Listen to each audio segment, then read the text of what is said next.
veteran reporters from CNN and the New York Times are training up-and-coming journalists to be pro-Israel, and they get paid $4,000 for going through this journalistic training.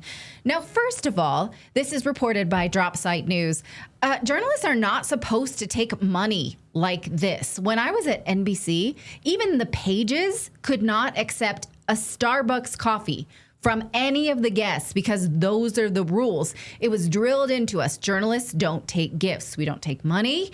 We certainly don't take paid trips to learn how to report on a foreign nation. Now, here on Redacted, we still follow those rules. We have sponsors. We tell you about them clearly. They sponsor the show. And that is the FCC rules, and we follow those. By the way, this is not just my opinion. This is written into the Society for Professional Journalists Code of Ethics, which is basically the Bible of journalism standards.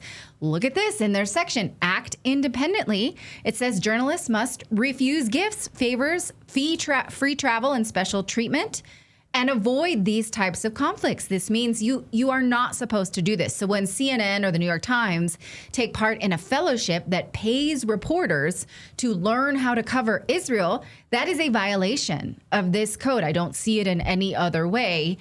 And I don't know why the networks allow it. Now, here's another example. When I was at CNBC, I did a story on Apple, and I had to fill out a disclosure to show that I had something in my IRA, a fee, exchange traded fund that did hold Apple, so that it was crystal clear what my biases might be. It would never have been, I would have had to report that I went through Israel training. This fellowship we're talking about is called the Karsh Journalism Fellowship, started by this woman who said as soon as October 7th happened, she knew there was going to be an information war. And since she was a journalist, she was going to train other journalists on her information war strategy.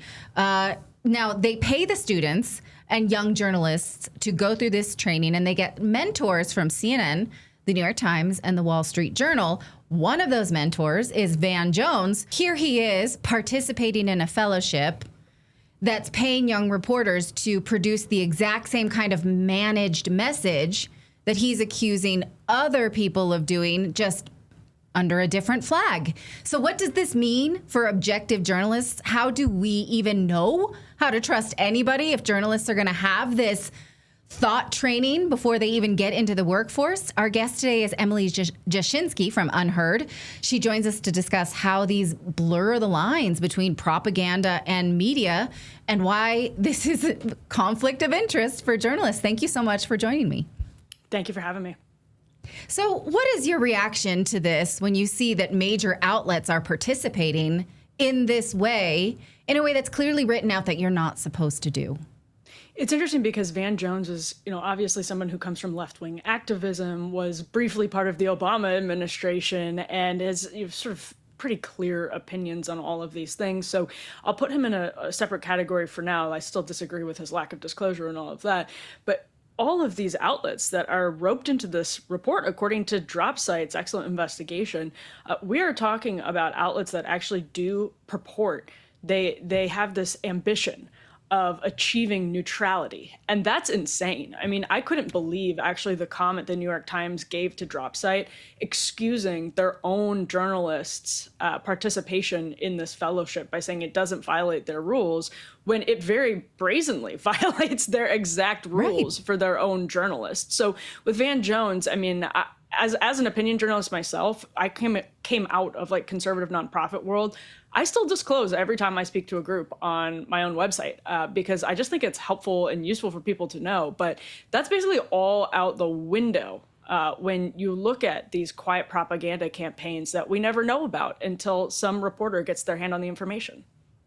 Right. And who was the foundation that the woman went to? It's the Jewish Federation. Now, it doesn't say whether or not the mentors get paid, but they are still involved in some kind of training of young minds. And so does this excuse that at all, whether they get paid or not?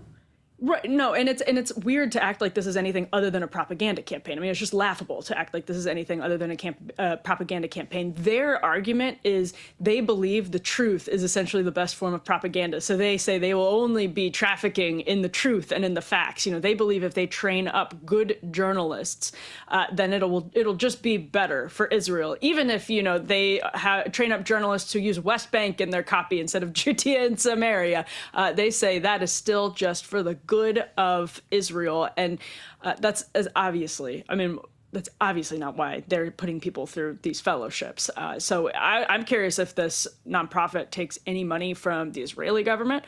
I think that's a fairly important question, because oftentimes governments will use these nonprofits as pass-through entities, essentially, so they can separate themselves from where the money is going.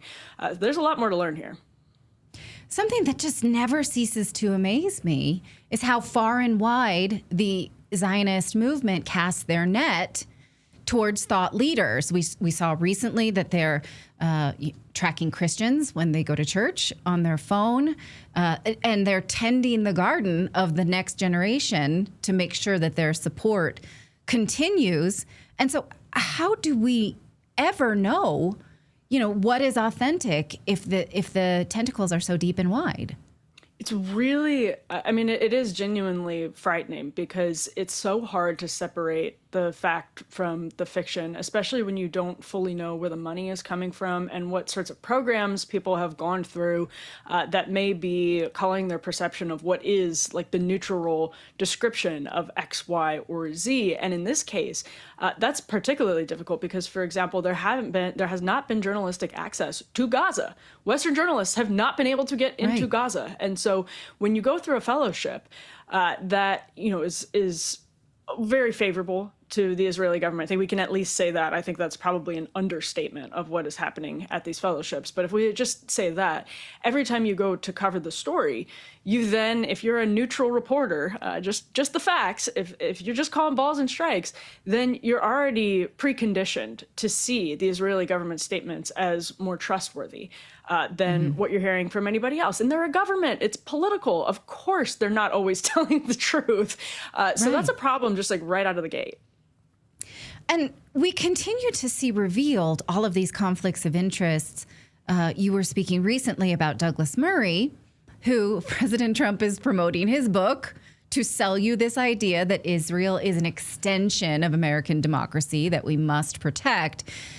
He, got his backside handed to him by Dave Smith on Joe Rogan's podcast, and that went poorly for his credibility. Now we find out that he was acting as a speechwriter for Israeli politicians.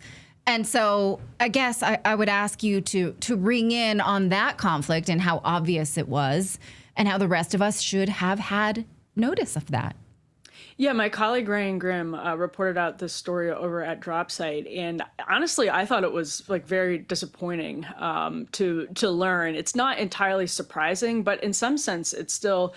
For example, The Atlantic, who was employing David Frum at the time, back in 2014, when both Frum and Douglas Murray, in their emails, we can see these were leaked emails, hacked emails that DropSite got its hands on. We can see them talking to the ambassador and offering advice on a speech, actually drafting the speech. And they were both journalists at the time, and so was Seth Mandel, and none of this was disclosed. In fact, David Frum actually, while they were going back and forth on the draft of the speech, asked to profile the ambassador for The Atlantic, which he did without any disclosure whatsoever. And The Atlantic did not return comment to DropSite, just like the New York Times did not return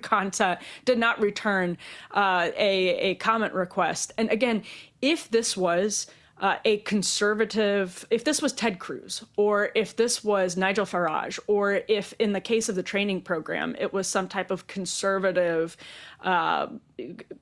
movement group, whatever you want to say, these outlets would be losing their minds. These outlets would be apoplectic, and they would genuinely be coming down hard on the journalists. I think we all know that. The only reason it's not is that they're really, really afraid of picking this fight.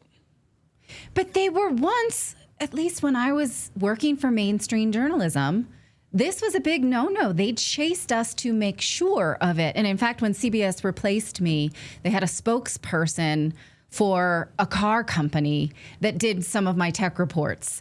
And she had to disclose, this woman who was that it was so-and-so who's also a spokesperson for whatever, because other people had a fit. You can't have a spokesperson doing this. I mean, I can give you a million examples like that. Like I said, at NBC, even the pages couldn't take Starbucks from someone who was a guest.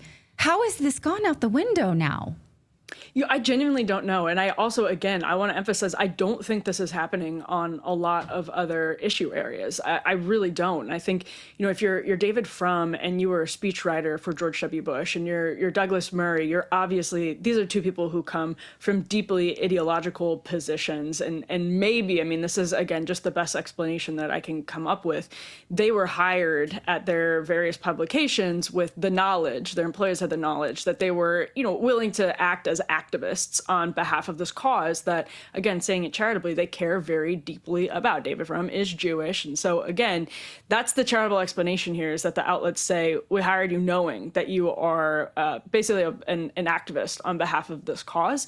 But it's still, if you're a reader, you're just your average reader from where I'm from in Wisconsin, you hear this stuff and you're like, you got to be kidding me. Let me know so I can make up my own mind. Readers aren't dumb, and they need to stop being treated like they are.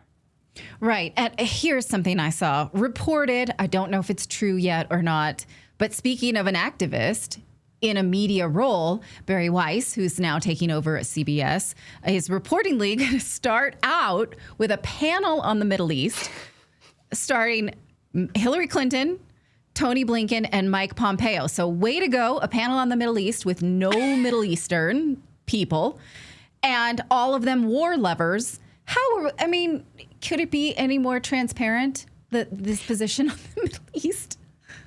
It's so disappointing, because what the Free Press is supposed to be bringing to CBS is something new. It is supposed to be bringing, again, this is the theory that everyone has been sold, a taste of independent media, which covers things that old legacy media does not. And that would include this particular conflict. So, for example, they had Dave Smith on for a debate with Coleman Hughes, like the day before this was actually made official, this merger was actually made official.